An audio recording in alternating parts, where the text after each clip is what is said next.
pretty much my earliest memories have been with diabetes, and so I don't really know any other way. That remarkable young man is 13-year-old Finn Doherty. Finn regularly uses a blood sugar monitor and insulin pump, both attached to his body to keep his glucose in check. Finn was first diagnosed with type 1 diabetes when he was just 2 years old. Unfortunately, Finn is not alone. According to the American Diabetes Association, it's the 7th leading cause of death in the U.S., with 1.7 million Americans diagnosed each and every year. In 2012, more than 29 million Americans had diabetes, and of that number, more than 8 million went undiagnosed. And it's not just adults. Nearly 210,000 Americans under the age of 20 have also been diagnosed. And if the condition isn't enough, complications can also be life-threatening. Some complications include high blood pressure, kidney disease, stroke, heart attack, blindness, and in extreme cases, even amputation. But there is new hope, as Harvard researchers say they've made a major breakthrough in curing type 1 diabetes. They say they've used embryonic stem cells to make massive amounts of insulin-producing cells. It's fun to think about a day when people won't be using syringes or insulin pumps anymore, that they'll have a natural mechanism of their body's own cells making the insulin they need. That thought is particularly fun for Melton because he has 2 children, now in their 20s, with type 1 diabetes. Researchers say they're hoping to test the cells in people within the next few years. Another thing being closely looked at in the fight against diabetes is vitamin D. It turns out vitamin D can actually help control cellular function and receptors throughout the body.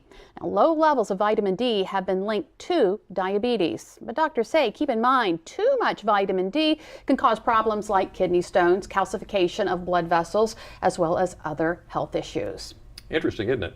It's research like that that motivates our next guest. Joining us today to tell us why and how you can help with advancement in research like the ones just mentioned are James Lawson, Madison O'Leary, and Allie O'Leary. Thanks for joining us this afternoon. Thanks for having us. Okay, Allie, I'm going to start with you. Tell us your story. Well, I was diagnosed, it'll be 3 years ago, March 5th, my freshman year of high school. I got a call from my doctor's office and they said, we need to see you right away. I had blood work done recently, so they called me in. And I was actually driving with my mom to the doctor's office, and she had packed me a treat for lunch, and she packed me Reese's, and I popped them in my mouth. I said, what if they're gonna tell me I have diabetes? And I got there and they said, bad news, we think you have diabetes and you need to leave right away and you need to go to a hospital. And they actually wanted to send me up to Hopkins in an ambulance. But really? Yeah. We ended up going to Nemours up in Wilmington, Delaware, and it was a little rough because my dad was just getting back from Ireland at that time. So we had to meet him on the side of the road, tell him what was going on, and then just keep driving, and he couldn't come with us. So I got there, I stayed for about 5 days in the hospital, and that weekend I had a soccer tournament, so I was pushing the doctor. I was like, I gotta go. I have to get out of here. I have to learn what I have to do, and I have to learn how to deal with it because, I can't miss this for my team. And ever since then, I've just been doing as much as I can to get involved. And the hospital has some groups that I've gone to, and I've talked to some little children. And my best friend actually has diabetes too, Allie. Her name is Allie, not all, and she helps out with the run. But with her by my side, I knew I could do it, and with my supportive family, my story continues. So your life has changed a lot. What's some of the biggest changes? I have to prick my fingers anytime I want to eat. Anything that has carbs in it, I have to give myself a shot.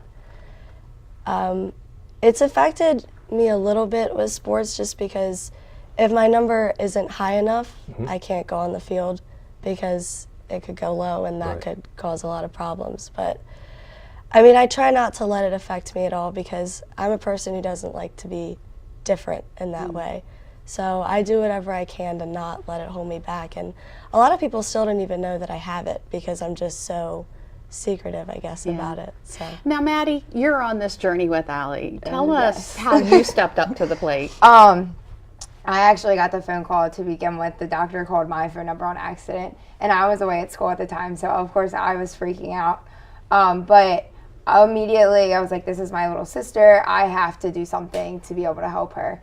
So eventually I came up with the idea, like, why not do a 5K and get our whole entire community involved, because our community is very supportive of all of the different types of things that we have going on. So I called Mr. Lawson, who was our 6th grade health teacher, who we refer to as ML. He's like another dad to us. And I was like, I had this idea. I was like, I want to surprise everybody with it. I want my sister to be surprised. I wanted to know, like, we support her no matter what. So we started this awesome journey. Yeah. All right, so James, she got you involved. Tell us about this event. Yeah, as Maddie said, they're like adopted daughters of mine, 2 of my favorite all-time students. So anything they ask, I'm down to help out with. So Maddie and I met at a coffee shop and dreamed up this idea of doing this 5K, and we were going to make it a surprise to Allie and Mom and Dad, but we realized very quickly that this was a pretty massive undertaking. Right. So we reached out to the community, as Maddie shared. We live in an amazing place, and people are more than willing to help us out. So we started to ask for donations and people to help, and next thing you know, we put on a great event last year. And you got 260 participants last year. Your goal, obviously, to get more. Let's run down those event details. It's Saturday, November 8th at Core First at Fruitland. Core First out in Fruitland. The race begins at 10. Registration starts at 8, so they can show up whenever. And then you see the prices up there. We think it's more than a fair price. And last year we raised a good amount of money, and this year we're hoping to obviously raise more. Yeah. All right, well, good luck with it. Thank you so Thank much you. for coming in. Thanks for Thank you having very us. much. Thank you. And if you would like to learn more on the Running on Insulin event, go to WBOZ.com and click on our picture at the top of the page. Well, as you just heard, research and money for research is so critical when it comes to fighting diabetes. And for many people with the condition, so is a 4-legged friend. Here now is a story about football, a young man and his guardian angel, Astro. As high school senior Luke Van Ginkel kicks off tonight's game, his dog Astro looks on, but he's always looking out for him, on and off the field. Luke says Astro is his best line of defense. It saved my life, I think, countless times. The 3-year-old Golden Lab has been by Luke's side for the past couple of years as his diabetic alert service dog. Armed with a student ID, service patches, and a nose trained to sniff out danger, Astro lets Luke know every time his blood sugar level gets too high or too low. My body makes a special, just chemical difference in my scent, in my saliva in my mouth, and he can smell the difference. During this interview, Astro alerted Luke by pulling on a stuffed toy the 18-year-old keeps on him. So Luke tested himself and found his sugar level really was high. I've had bad seizures in the past where I've gone into a coma because of it and nearly lost my life. I don't think there has been a time where he's been off. The kick is up. When it's game time, Astro can still sense Luke's levels from the sidelines. Occasionally wants a snack, but his focus is always on number 7. Luke calls Astro his best friend and a chick magnet. Yeah, I've gotten some numbers because of Astro. But most of all, Astro is family. I think it's a miracle what he can do for me. I don't know what I'd do without him. A diabetes detecting dog like Astro can cost upwards of $13,000. And most of the time, that all comes from out of pocket because insurance won't cover that cost. Still, many parents say no price is too high when it comes to their child's health. I agree. I would pay that. I would pay more. When it comes over, wouldn't you? Yep. Well, dogs can help us, but deer can really hurt us. Delmarva Life's Sean Stryker is talking deer safety today. Sean? Yeah, Jimmy, well, deer are everywhere from major highways to back roads. Up next, how to avoid a collision and what to do in the event of one.